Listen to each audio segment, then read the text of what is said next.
something changed pretty dramatically 25 years or so ago. Funny enough, just at the time I started in business journalism, I can't claim there's any connection between the two, but something quite dramatic changed, and business journalism became mainstream and became very important, became very widely read and very widely watched. And of course, today, I think it's fair to say, business journalism is very mainstream. I wouldn't say it has sex appeal, but it is a much more central part of what every news organization actually now feels it has to do. Some do it in a specialized way, as we do, and others do.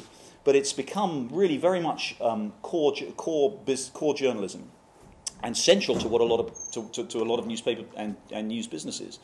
And I think three things changed in the late 80s, early 90s. I think, first of all, the end of the Cold War. I think, as with so many other things, it may not quite have heralded the end of history, as some historians, some thinkers have written.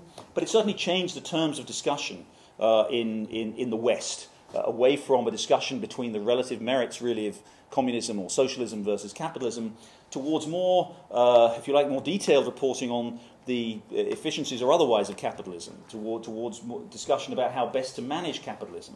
And as a result, I think news organizations became much more interested in business and financial stories then. A second thing that really changed in the late 80s and early 90s was the explosion of financial assets, the growth of financial assets, thanks in part to the financial deregulation of the 1980s, but also to demographic changes and other factors. We had this, and globalization. We had this extraordinary growth in financial assets, which were also then increasingly widely spread. So people wanted to know more about companies. They wanted to know more about where their money was going. They wanted to know more about the way money worked in financial institutions and elsewhere. And then I think the third thing that happened steadily over time, over the next 20 years or so, was what the famous British Prime Minister would have described as events, dear boy, events.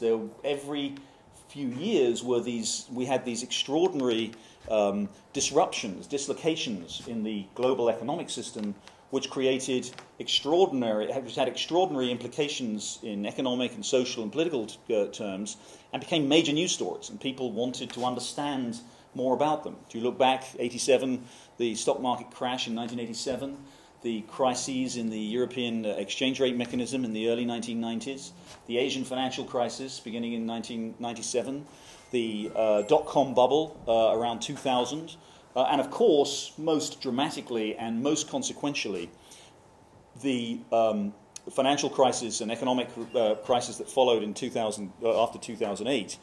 These were extraordinarily big, important, disruptive events, almost all of them, to one degree or another, involving the bursting of a bubble, which had, as I say, enormous implications, not just narrowly for the economy or for financial markets, but actually more broad. They had enormous implications for society as a whole. And of course, there were political events continued to be hugely important. Events like 9/11 continued to have their impact on the world. But people, I think, came to realize, newspaper editors in particular, news editors, I should say, and news organizations came to realize the importance of these economic events and understanding these economic events. I think particularly the financial crisis of 2008 led a lot of news organizations, a lot of editors, and a lot of readers to say, how did this happen without us really this extraordinarily important economic cataclysm, which really nearly brought the world economy to its knees, biggest financial crisis in 75 years.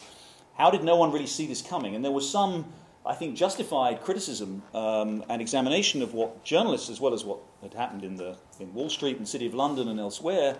There was some criticism of financial journalists, for not really getting to the bottom of this, not really with a few honourable exceptions, not really offering a really good analysis of what was going on in the economy at that point, so that we were at least in some way forewarned, if not forearmed, about what would happen.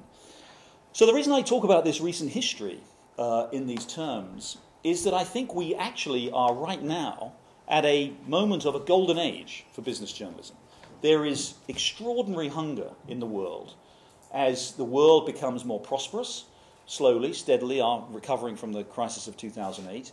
As more and more financial assets continue to be created, as more and more people need to understand the big defining events of our time, business journalism has an extraordinary opportunity, both to explain these events. People there's a hunger for these events, for explanation of these events, to investigate, very important role, and sometimes we haven't done as good a job as we could in examining what companies and others are doing, and more generally holding governments, institutions, corporations, and individuals accountable.